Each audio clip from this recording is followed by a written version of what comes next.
Handler کو اور Nitin Yahoo کا نام بار بار آتا ہے. اور آج مجھے اس ٹاپک میں واپس آتا ہوں انشاءاللہ. مجھے آج ایک اور بات سمجھ آ گئی. پاکستان میں ہم لوگ کیونکہ کولو کے بیل ہیں اور کنویں کے مینڈک ہیں تو ہمارا کوئی ویژن اتنا بڑا نہیں ہے. بڑی دیر بعد بات سمجھ آئی مجھے. میں آپ لوگوں کو تو نہیں کہتا آپ لوگ تو اچھے ہوں گے, ویژن والے ہوں گے, کم از کم میرا اتنا بڑا ویژن نہیں ثابت ہوا اس معاملے میں کہ ہم بھی یہ سمجھتے رہے یار کہ ان کے معاملات ٹرمپ کے ساتھ ڈائریکٹ تھی اور انہوں نے کوئی لابنگ شاپنگ کی اور پھر کوئی منرل چینل کا سودا کیا تو اس لیے ٹرمپ ان کے گن گاتا ہے. میرے پاکستان یہ نہیں ہوا. اب جو مجھے سمجھ آ رہی ہے صورتحال وہ یہ ہے کہ ان کی سفارش براہ راست نیتن یاہو نے ڈالی تھی, ورنہ ٹرمپ بظاہر پاکستان کی فوج کو, اس کی ساری سیاست ہی اس چیز پر ہے کہ پاکستانی فوج قابل اعتبار نہیں. آپ ٹرمپ کے پچھلے 10 سال کے بیان نکال لیں, پریزیڈنٹ بننے سے پہلے تک کے آپ سارے بیان نکال لیں, وہ ہمیشہ یہی کہتا رہا کہ پاکستانی فوج نے ہمیشہ دھوکہ دیا ہے, یہ دھوکے باز ہیں, ہم ان پہ بھروسہ نہیں کر سکتے, یہ امریکہ کو لوٹتے رہے ہیں, امریکہ سے ڈالر لیتے رہے ہیں. اچانک ٹرمپ کو ایسا کیا ہو گیا کہ فیلڈ مارشل اس کا فیورٹ بن گیا. میں مصر کے ڈکٹیٹر کی بات نہیں کرتا, مصر کے ساتھ تعلقات ڈیفرنٹ ہیں. ٹرمپ تو پاکستانی فوج سے بطور ادارہ نفرت کرتا, تو نفرت اتنے پیار میں کیسے بدل گئی؟ اس کی ہینڈلر کی طرف سے اس کو آرڈر آیا تھا کہ اپنا بندہ ہے اس کو سپورٹ کر. اب آپ کہیں گے میں یہ کیسے بات کر رہا ہوں, آپ سارے حالات کا جائزہ لے لیں, آپ کو پتا چل جائے. اس شخص نے ہر وہ کام کیا ہے ان 3.5-4 سالوں میں نیتن یاہو کا فائدہ ہوا. پاکستان میں نیتن یاہو کے خلاف احتجاج نہیں کرنے کی, یہاں تک کہ غزہ میں مسلمانوں کے حق جو کچھ ہو رہا ہے اس کے حق میں کوئی احتجاج کرنے کی اجازت نہیں. پاکستان کی 78 سال کی تاریخ میں کسی مارشل لا میں بھی یہ احتجاج کی اجازت روکی نہیں گئی. کبھی نہیں کہا گیا کہ احتجاج نہ کرو یا ان کے حق میں ریلی نہ نکالو, یہ کبھی نہیں ہوا. وہ کر کے جو چیز اس سے ڈیمانڈ کی گئی اور جو نہیں کی گئی وہ اس نے ڈیلیور کی ہے نیتن. اس کی براہ راست سفارش نیتن یاہو کی طرف سے. 2023 میں جب یہ شروع ہوا نسل کشی کا معاملہ تو ٹرمپ تو حکمران نہیں تھا, ٹرمپ نہیں تھا حکمران, اور بائیڈن تو ان کو گھاس نہیں ڈالتا تھا. اس کے بعد آپ مجھے بتائیں نا ایسا انہوں نے کیا کیا کہ ٹرمپ ہر وقت ان کے گن گاتا ہے جب سے پریزیڈنٹ. ذرا سا غور کریں تو آپ کو ساری بات سمجھ آ جائے. صورتحال ظاہر ہے کہ پاکستانیوں کے لیے تو بری ہے لیکن ان کے لیے اچھی اسی لیے ہوئی ہے کہ انہوں نے اس طاقت کے اپنے ساتھ ملا لیا ہے یا اس کے ساتھ ملے ہوئے ہیں. اور اب ایک اور بات سمجھ آتی ہے کہ ہمیں تو یہ چورن بیچا گیا تھا مطالعہ پاکستان والا کہ صرف 2 ملک ہیں جو مذہب کے نام پہ بنے ہیں, ایک اسرائیل اور ایک پاکستان, اور یہ دونوں ایک دوسرے کو کاٹنے والے ملک ہیں. یہ چورن بیچا گیا تھا نا, اور پاکستان اسرائیل کا توڑ ہے. یہی تھا نا, مولوی بھی ہمیں یہی بتاتے تھے. کچھ ایسے مولوی بھی یہ بات کرتے تھے جن کی میں بڑی عزت کرتا ہوں, کچھ ابھی دنیا میں نہیں رہے, کہ یہاں وہ بھی چوک گئے اور انسانوں سے غلطی ہو جاتی. انسان کوئی غلطیوں سے پاک مخلوق تو ہے نہیں. سمجھنے میں غلطی ہو گئی. اسرائیل جہاں بنایا گیا تھا وہاں پاکستان بھی بنایا گیا تھا. اور آپ 78 سال سے دیکھیں کہ ایک طرف قائد اعظم تھے جن کی نیت پاکستان کو ایک آزاد خود مختار ملک بنانے کی, لیکن قائد اعظم کو کس طرح سے زیارت شفٹ کیا گیا اور جس مقصد کے لیے ایکچولی پاکستان بننے دیا گیا تھا اس مقصد کے لیے جرنیلوں کو اوپر بٹھا دیا. پھر اس کے بعد ایک تاریخ ہے کہ کیسے سیاست دانوں کو قتل کرنے کا سلسلہ 50 کی دہائی سے شروع ہوا اور اس کے بعد کسی سیاستدان کو اس ملک میں کھڑا نہیں ہونے دیا گیا. جیسے وہ مقبول ہوا مار دیا گیا یا جیل میں ڈال دیا گیا.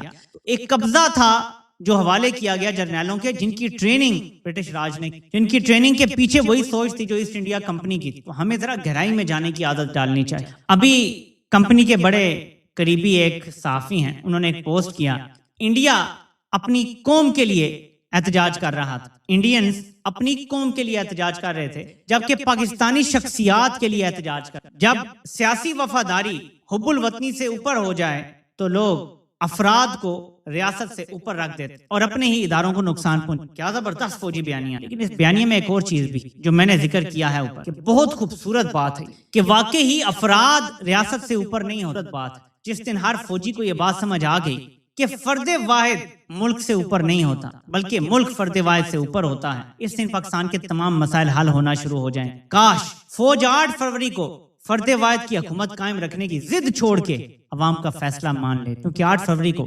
شخصیت نہیں بلکہ جمہوریت کو ووٹ پڑا تھا. اور عمران خان نے جس جمہوریت کی بات کی تھی وہ وہی تھی. اور جمہوریت کیا ہے کہ جو عوام فیصلہ کریں, وہ ہو سکتا ہے وقتی طور پہ وہ غلط بھی لگے فیصلہ, لیکن ایونچولی کیونکہ عوام کی اکثریت اس فیصلے کے ساتھ کھڑی ہوتی ہے وہ فیصلہ ٹھیک ثابت ہو جاتا ہے, کیونکہ عوام اس فیصلے کے بیکنگ پہ ہوتی ہے, اس کو سپورٹ کرتی ہے اور اس کے لیے محنت کرتی ہے. تو پھر وہی بات ہے کہ فوج صاحب کو یہ بیانیہ دیتی ہے کہ دیکھو تم عمران خان کے پیچھے بھاگ رہے ہو سارے, اس لیے تمہیں کچھ ملتا نہیں ہے. تم عمران خان کو چھوڑ دو تو ہم بھی تمہارے ساتھ بیٹھ کے بات کرنے کے لیے تیار ہیں, تمہیں بہت کچھ دے دیں گے. پہلے تو میں یہ بتا دوں کہ اگر یہ اتنے ہی اچھے ہوتے تو عوامی ایکشن کمیٹی تو عمران خان کے ساتھ نہیں کھڑی نا، وہ تو عمران خان کے لیے نہیں کھڑی نا، وہ تو اپنے حقوق مانگ رہی ہے، تو ان کے ساتھ بھی وفادار نہیں، لیکن ان کا دھوکہ ہے، اسی بلف کو کال کر دیتے ہیں کہ جی عمران خان نہیں ہوگا نا تو ہم مان جائیں گے۔ جب لیاقت علی خان کو مارا گیا تھا تب کون سا عمران خان تھا؟ جب ایوب خان نے مارشل لا لگا دیا تھا ملک بچانے کے لیے تب کون سا عمران خان تھا؟ جب ذوالفقار علی بھٹو کو پھانسی چڑھا دیا تب کون سا عمران خان تھا؟ بینظیر بھٹو کو دھماکے سے اڑا دیا گیا، اس کو گولی مار دی گئی، دھماکہ بھی کیا گیا، کون سا عمران خان وہاں پہ اتنا مقبول تھا یا اقتدار میں تھا یا عوام اس کے لیے کھڑی؟ یہ صرف جرنیلی چورن ہے جو بیچا جاتا ہے، اور عوام کو اب یہ چورن خریدنا بند کرنا پڑے گا، اور اس کے لیے ہم سب کو ایک منظم قوم بننا پڑے گا۔ دیکھیں پوری دنیا بدل چکی ہے، پوری دنیا کا ماحول بدل چکا ہے، لیکن پاکستان میں جرنیل بدلنے کے لیے تیار نہیں۔ جہاں جہاں عوام نکلی ہے وہاں کی اسٹیبلشمنٹس نے عوام کی بات مانی۔ دیکھیں بنگلہ دیش میں جو تبدیلی آئی ہے یہ وہاں کی اسٹیبلشمنٹ کی مرضی کے بغیر نہیں آ سکتی، ایونچولی اسٹیبلشمنٹ نے سرنڈر کیا تب جا کے تبدیلی آئی اور شیخ حسینہ ملک سے نکال دی گئی۔ اسی طرح سری لنکا کی صورتحال، اسی طرح اگر پاکستان میں ہوتا کہ اس ملک کی اگر کوئی اسٹیبلشمنٹ ہوتی جو ریاستی نظام کو ہمیشہ اسٹریم لائن رکھتی تو وہ جرنیلوں کو پیچھے دھکیلتے اور کہتے جی کہ ناؤ از دا ٹائم، آپ کو بیک سیٹ لینی پڑے گی کیونکہ ابھی ریاست کے وجود کو خطرہ پیدا ہوگی۔ انہوں نے کیا کیا؟ انڈوکٹرینیشن شروع کر دی کہ جی ہم کالجز میں جائیں گے بچوں کو ہم تبدیل کریں گے کہ تم ہمارے ساتھ مل، ہم اسکولوں میں جائیں گے بچوں کو ہم تبدیل کریں گے کہ عمران خان غلط ہے ہم ٹھیک۔ انہوں نے انڈوکٹرینیشن شروع کر دی۔ بھائی ایسے تھوڑی ہو سکتا ہے، ایسے ہو سکتا تو اب تک فلسطینیوں کو کر لیا ہوتا نا، اسرائیل نے اپنے ساتھ ملا لیا ہوتا، یا مارنے میں کامیاب ہو جاتے یا سرنڈر کروا لیتے یا سب کو کنورٹ کروا لیتے۔ انڈوکٹرینیشن نہیں کامیاب ہوتی، بلکہ جو آزادانہ معلومات ہوتی ہیں صرف وہ عوام کے دماغ میں جاتی ہیں، زور زبردستی کی معلومات نہیں۔ سو فوج نے فیصلہ کرنا ہے۔ دیکھیں میں پچھلی ویڈیو میں بات کرنا بھول گیا تھا، انہوں نے جو سریام ٹاؤٹ ہے اس کو پھر سے لانچ کر دیا۔ یار اس بندے کو نہ پتہ نہیں کیوں گالیاں کھانے کی کوئی لت لگ گئی۔ اچھا بھلا بھائی تو اپنا پروگرام کرتا تھا، وہ کرتا رہتا، وہ آگے بول رہا ہے کہ دیکھیں جی جین زی جو ہے نا وہ پاکستان میں کیوں نہیں ایسے ہے ویسے ہے، تو ہم جو ہے نا ہماری پارٹی ہے پلیٹ فارم فرام، تو جین زی لڑے۔ اور کس سے لڑے گی بھائی جین زی؟ جین زی آخر انقلاب کس کے خلاف لے کر آئے گی؟ پاکستان کا سب سے بڑا مسئلہ کیا؟ انڈیا میں تو جین زی کو جمہوریت نہیں نا بحال کروانی تھی، وہاں تو جمہوریت ہے۔ پاکستان کا تو پہلا مسئلہ یہ ہے کہ اقتدار پہ فوج بیٹھی ہوئی ہے، جمہوریت لانی ہے۔ تو پاکستان میں صرف جمہوریت تب آ سکتی ہے جب ہم عوامی فیصلہ مان لیں اور ہر بندہ یہ کہے کہ عوام نے اگر یہ فیصلہ کیا تو ہم نے اس کی عزت کر، اور اگر ابھی عوام کا فیصلہ عمران خان ہے تو پورے ملک کو اس کی عزت کر، اور پھر کوئی سریام ٹاؤٹ ہو یا دھتکارا ہوا سنگر ہو یا زیرو پہ آؤٹ کا ریکارڈ لگانے والا کوئی کرکٹر ہو، سب کو یہ ماننا پڑے گا کہ یہ عوام کی مرضی ہے اور ہمیں سب کو کے سامنے سرنڈر کر، اور جرنیلوں کو بھی یہ ماننا پڑے گا کہ اگر یہ عوام کی مرضی ہے تو انہیں بھی یہاں سرنڈر کرنا۔ یہ واحد حل ہے، اس کے علاوہ کوئی حل نہیں ہے۔ میں جتنی بھی صورتحال دیکھ رہا ہوں آج، بلکہ اتنے یہ بے شرم ہے، میں آپ کو روز پیٹرول ڈیزل کی قیمت بتاتا ہوں، آج بھی نوٹیفیکیشن آیا ہے، پتہ کیا آیا ہے؟ ہم آپ پہ بڑا احسان کر رہے ہیں کیونکہ آج چھٹی ہے تو تیل کی قیمتیں آج بھی منڈی میں کیونکہ تبدیل نہیں ہوئی تو اس لیے ہم بھی تبدیل نہیں کرتے۔ اب آپ پہ احسان جتایا جائے گا نوٹیفیکیشن نکال کے کہ شکر کرو آج ہم نے تیل کی، کس قدر بے شرم حکمران پاکستان کے اوپر مسلط ہیں، اور پاکستان کے اوپر یہ جو آفت آئی ہوئی ہے یہ بڑھتی جائے گی۔ اگر کسی کو لگتا ہے کہ جرنیلوں کے مسائل کم ہو جائیں گے، جرنیل بالآخر فتح کر لیں گے پاکستانیوں، بالآخر انہیں ڈالر مل جائیں گے تو حالات بہتر ہو جائیں گے، میں آپ کو لکھ کر دیتا ہوں نہیں حالات بہتر۔ جب تک رول آف لا نہیں ہوگا، جب تک آئین بحال نہیں ہوگا، جب تک عوام کی منشا کے مطابق ملک نہیں چلے گا، اب یہ ملک ان گورنبل ہو گیا۔ میں آپ کو بتا رہا ہوں یہ چیز اپنے دماغ میں کسائی ہے نا۔ آپ ذرا سوچیں کہ ایک وقت تھا کہ مودی کے اوپر امریکہ جانے پہ پابندی تھی، اس کے اوپر گجرات میں مسلمانوں کی نسل کشی کا الزام تھا۔ اس بندے کو آپ دیکھیں کہ رات کے ٹائم اس نے منہ اتنا بڑا سامنے رکھ کے نہ تو اس نے ویڈیو بنا ڈالی بچوں کو مخاطب کر کے کہ ہاں جی یہ بھی ایکشن لے رہے ہیں، وہ بھی کر رہے ہیں، دوستو سلام دوستو، وہ کرتا رہا۔